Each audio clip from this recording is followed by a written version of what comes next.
Back to nuclear chemistry. Today we will investigate the characteristics of radiation and fusion and fission reactions. The characteristics of alpha, beta, and gamma radiation are summarized in this table. You do need to know the information in the table. Remember that an alpha particle is a helium nucleus. A beta particle can be a high-speed electron or a beta minus, and a beta plus particle is a positron looking like this. Gamma radiation is pure energy. It is not a particle. All three types of radiation contain a very large amount of energy capable of causing damage to body tissue and cells. Now we're going to look at nuclear fission. The word fission means to break apart or to split. So nuclear fission occurs by the bombardment of large nuclides, such as uranium or plutonium, which are the fissile parent nuclides, with neutrons.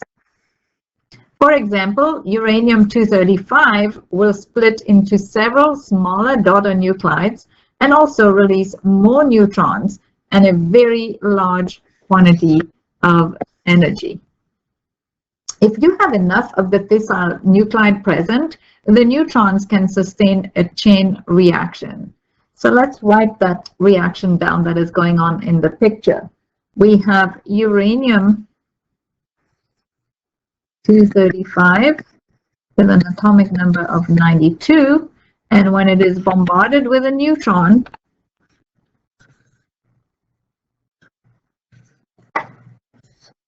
what we form is two smaller daughter nuclides. So for example, krypton 9136 and barium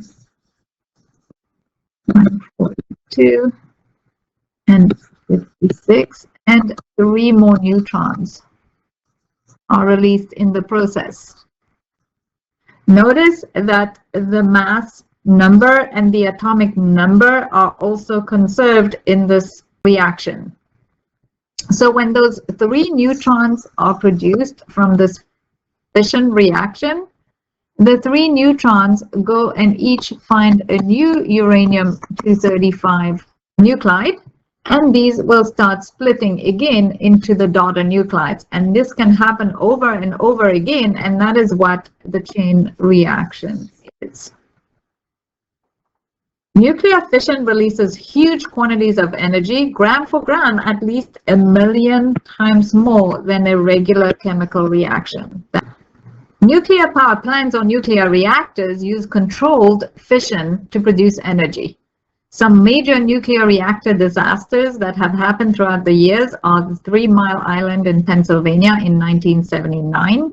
This was in the US. Then we have Chernobyl in the Ukraine, which was in 1986. Then we have Fukushima Daiichi in Japan in 2011. This was caused by the tsunami which hit Japan. Some nuclear weapons also use fission, but it is an uncontrolled nuclear fission reaction. In World War II, the little boy bomb was dropped on Hiroshima. It used uranium-235, and the Fat Man bomb was dropped on Nagasaki in Japan and used plutonium-239. Nuclear fusion. The word fusion means to bring together. So what nuclear fusion involves is forcing 2 relatively small nuclei to combine or fuse into one nucleus. This can only happen at extremely high temperatures. So the amount of energy released is huge, and in fact, nuclear fusion liberates 3 to 10 times more energy than fission. Nuclear fusion powers the stars, including our sun, and in this way, fusion can be thought of as the source of almost all the energy on the planet. So let's take a look at the nuclear fusion reaction. In this picture, we have deuterium combining or fusing with tritium to form helium. So let's write the equation. We have deuterium, which is hydrogen with a mass of 2 and atomic number 1, fusing with tritium, hydrogen 3, mass of 1, and helium, 4 and 2, is formed, and in the process we have a neutron that is released. Again, the mass and the atomic numbers are conserved in the equations.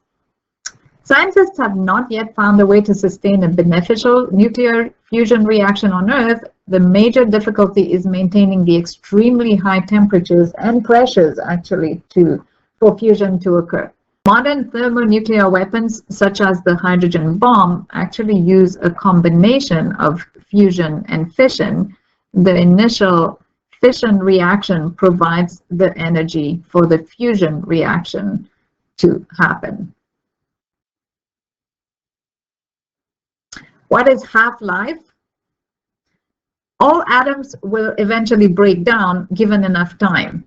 The time required for half of a sample of one isotope to break apart or spontaneously decay is called its half-life.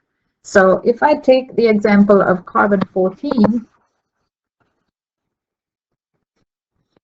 which is unstable, and I start, for example, with 10 grams of carbon-14, and I want to know how long will it take so that half of it breaks down and I have 5 grams of carbon-14 left.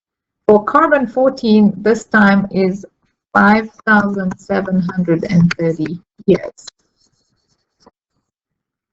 Some isotopes or nuclides have a half-life of seconds, others have a half-life of billions of years. This is an example of a half-life calculation. You always begin with 0 half-lives and 0 time elapsed. You can pause the video and try to work it out. And here is the solution after 4 half-lives or 1,320 years elapsed. There would be 50 grams of the sample left. Finally, you can read about some common applications of radioactive isotopes. This concludes our unit. As usual, come to class prepared with great notes.